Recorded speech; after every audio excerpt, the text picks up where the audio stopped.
ബോളിവുഡിൽ വന്ന എങ്ങനെയായിരിക്കും ഒരു രക്ഷയില്ല, കിട്ടിലും പെർഫോമൻസ്. അമലാപ്പോളും നന്നായി പെർഫോം ചെയ്തിട്ടുണ്ട്, ഷറഫുദ്ദീനും നന്നായിട്ട് പെർഫോം ചെയ്തിട്ടുണ്ട്.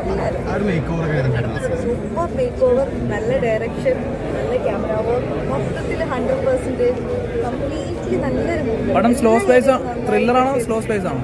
ത്രില്ലറാണ്, എല്ലാവരും കാണും. To be frank, scripting is superb. As usual നമുക്കറിയാം അർഫാസ് സാറുടെ നല്ലൊരു സ്റ്റൈൽ, ഒരു മലയാളം ഇൻഡസ്ട്രിയിൽ ഒരു നല്ല സ്റ്റൈൽ കൊണ്ടുവന്നിട്ടുണ്ട്. അതുമാത്രമല്ല ദ ആക്ടേഴ്സ്, അത് പറയാതിരിക്കാൻ വയ്യ, ആസിഫിക്ക, Amala, every one are super. DOP super DOP ആണ്. ഫ്രെയിം, സ്ക്രീൻ, എവ്രിതിങ് വാസ് ഭയങ്കര ഡീറ്റെയിലിംഗ് ആണ്.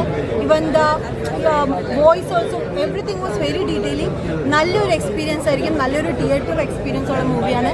നല്ലൊരു ട്വിസ്റ്റ് ഉണ്ട്. You should come and visit. Theatre പറ്റിയ movie. So we are all excited. നിങ്ങളെല്ലാവരും ഇപ്പോൾ പടം കാണുക, കണ്ടിട്ട് അഭിപ്രായം പറയുക. ഒരു ഷോയെ കഴിഞ്ഞിട്ടുള്ളൂ, അപ്പോൾ അത് വെച്ച് ജഡ്ജ് ചെയ്യാൻ പറ്റുമെന്ന് എനിക്കറിയില്ല. പക്ഷേ അതിന് പ്രൂവ് ആയിരുന്നു അധികവും, അപ്പോൾ റിയാക്ഷൻസ് ഒക്കെ നല്ലത് പറയുള്ളൂ. പക്ഷേ I hope it will work in theatres. നിങ്ങളെല്ലാവരും കാണും. വ്യത്യസ്തമായ ചാനലാണല്ലോ, അപ്പോൾ മലയാളികൾ എങ്ങനെ എടുക്കുന്നുള്ള ഒരു ടെൻഷനും കാര്യങ്ങളൊക്കെ ഉണ്ട്. അല്ല, അതിൽ ഏറ്റവും സേഫ് മലയാളത്തിൽ ചെയ്യുന്നത് തന്നെയായിരുന്നു. കാരണം മലയാളം ഓഡിയൻസ് ആണ് ഏറ്റവും സെൻസിബിൾ ആയിട്ടുള്ള ഓഡിയൻസ്. അതുകൊണ്ടാണ് മലയാളത്തിൽ നല്ല നല്ല സിനിമകൾ വരുന്നത്. ബാക്കിയുള്ള ഫിലിം മേക്കേഴ്സിന്, ബാക്കി സ്റ്റേറ്റ്സിന് അങ്ങനത്തെ സിനിമകൾ ഉണ്ടാക്കാൻ അറിയാഞ്ഞിട്ടല്ല, അവരുടെ ഓഡിയൻസ് ഇത്രയും സെൻസിബിൾ അല്ലാത്തത് കൊണ്ടാണ് അവിടെ ഇങ്ങനത്തെ സിനിമകൾ വരാത്തത്. അതുകൊണ്ട് തന്നെ I am very hopeful and I really hope people will go watch and give us their love. Second part വരാൻ പറഞ്ഞു. ഓ ഇല്ല.